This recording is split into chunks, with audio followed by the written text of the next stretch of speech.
Bonjour les femmes, je suis la servante de Dieu l'intrinsèque. Je suis de l'église de la réconciliation, c'est à Goma. Je bénis Dieu pour ses assises. Permettez-moi de prier dans le nom de Jésus-Christ. Je dédie ces instants dans tes mains, Seigneur. Ma prière est que tu sois à l'œuvre. Nous sommes réunis plus que deux, plus que trois. Sans milliers d'enfants afin de nous enseigner, de nous donner la capacité de comprendre ce que tu as parlé. En ton nom, Jésus-Christ, j'en suis prié. Afin que toute ta gloire te revienne, Seigneur. Amen. Nous sommes en train de parler du grand thème, belle ou spirituelle.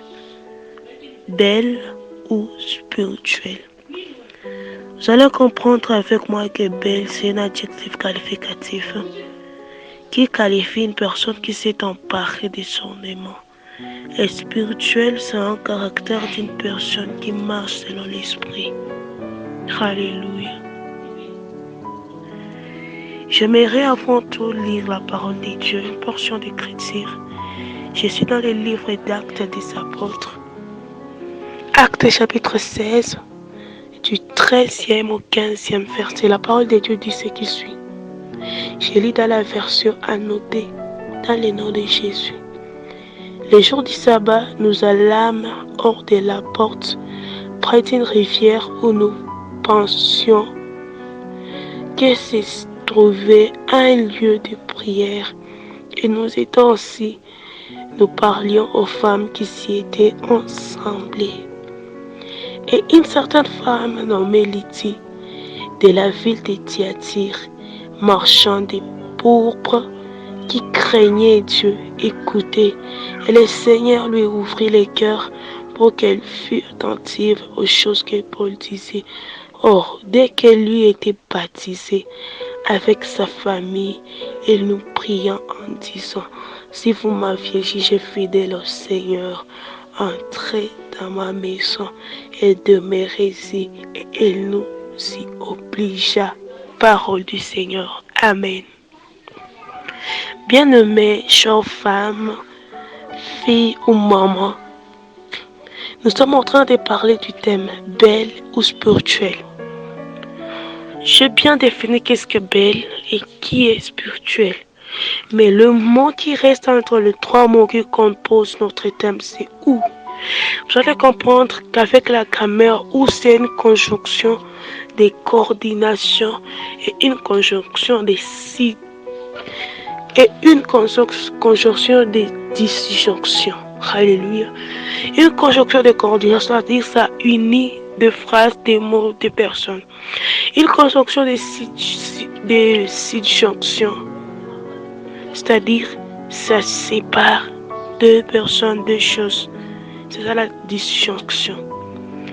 Maintenant, ici je ne parle pas de ou comme conjonction de disjonction, mais je parle de ou comme conjonction de coordination. C'est-à-dire ça unit deux choses. Pour dire quoi? Je ne suis pas venu vous parler d'être belle et de mépriser la spiritualité. Non. Ni d'être spirituel et de mépriser la beauté. Non. Mais il faut que nous arrivions à un stade où nous allons unir les deux choses. Alléluia. Comprenez avec moi une chose. Depuis l'Ancien Testament, il y a des filles ou femmes que la Bible souligne qu'ils étaient belles. À l'exemple de Sarah. Quelque part dans Genèse, Sarah voyage avec Abraham. Mais arrivé à un lieu, un homme très riche, trop puissant, veut prendre Sarah pour femme. Et parce qu'elle était belle, Abraham lui dit de dire qu'elle était sa sœur. Parce qu'elle était belle. Rachel, la Bible souligne qu'elle était belle de figure. Et tant d'autres. Vous êtes en train de comprendre une chose avec moi, chère femme. Là, nous venons de lire, c'est un livre qu'on nomme Actes des Apôtres. Autrement dit, les actes du Saint-Esprit par les apôtres. Mais je me pose une question, comment est-ce qu'elle dit une marchande de pourpre? Pourquoi ce sont des maquillages? Comment est-ce qu'elle apparaît dans les actes des apôtres? Alléluia. Alléluia. Comprenez que David dit une chose très importante dans Psaume. Il dit, venez vers l'Éternel avec des ornements sacrés. Avec des ornements sacrés. Que Christ lui-même est en train d'expliquer en exagérant lorsqu'il dit que même quand vous êtes en jeûne, lavez vos figures et parfumez-vous. Et pourtant dans l'Ancien Testament on disait quand vous êtes en jeûne, portez des sacs et couvrez-vous des cendres. Mais la grâce qui est venue accomplir la loi est en train de nous dire quoi? Lavez vos figures et parfumez-vous. J'aimerais vous dire une chose. Le fait de ne pas vous maquiller ne montre pas que vous êtes trop spirituel. Non, non, non, non. C'est pas un signe qui montre que vous êtes TTS. Non, non, non, non, non. Christ lui-même dit, lavez vos figures et parfumez-vous. Le fait d'être spirituel n'exclut pas le caractère d'être belle. Alléluia. Christ lui-même a besoin des femmes qui ont lavé leurs figures, des femmes qui se sont parfumées. Quelqu'un m'attend. Et si nous pouvons continuer pour bien comprendre cet enseignement, le fait de séparer d'ornement n'exclut jamais la vie spirituelle. Le problème avec les femmes aujourd'hui est que nous commençons à prendre la beauté, ou soit le fait de mettre le maquillage comme une prédiction de l'impudicité, comme un instrument qui nous aide dans le service d'impudicité. Mais hors de cela, la femme spirituelle, Christ dit, lavez vos figures et parfumez-vous. Nous serons en train de finir lorsqu'on est en train de parler de Matthieu 25. La Bible dit qu'il y avait 5 femmes sages et 5 femmes folles. Vous savez pourquoi certains sont appelés sages et d'autres folles?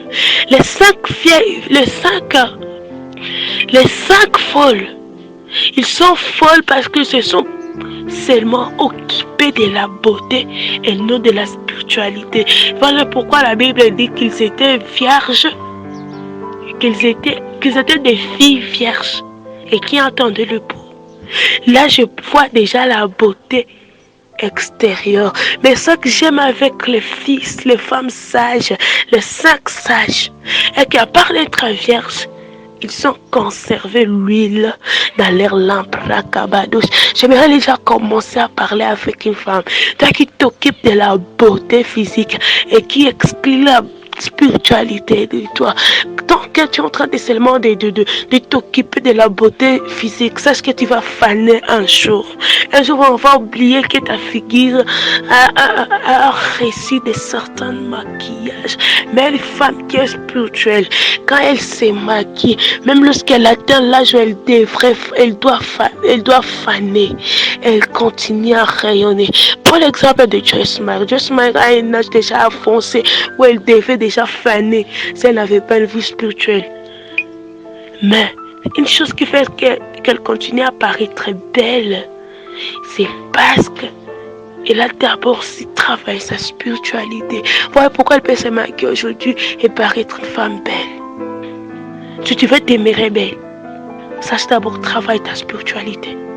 Si tu veux être parmi les femmes sages qui bâtissent, qui ont le caractère des bâtisseuses, conserve l'huile dans ta lampe. Et comment conserver l'huile? Naomi dit, c'est une femme spirituelle que j'aime. Elle dit à Ruth, lave-toi, oins-toi, parfume-toi. Lave-toi qui est l'image de la sanctification. Une femme qui conserve sa spiritualité doit conserver sa sanctification. Et puis il dit, oins-toi. Lui, l'image du Saint-Esprit. C'est-à-dire, une femme spirituelle conserve la plénitude du Saint-Esprit. Et puis il dit, remets tes habits. L'image révélationnelle de la gloire de Dieu. Alléluia. Une femme spirituelle, c'est une femme qui vit une vie de sanctification, qui garde la plénitude du Saint-Esprit et qui est l'image et l'instrument de la gloire de Dieu. Que Dieu te bénisse parce que tu m'as écouté. Désormais, prends la décision de travailler ta beauté et ta spiritualité. Père, dans le nom de Jésus, nous avons écouté ta parole. Fais à ce que cette parole produise des effets au nom puissant de Jésus. Amen.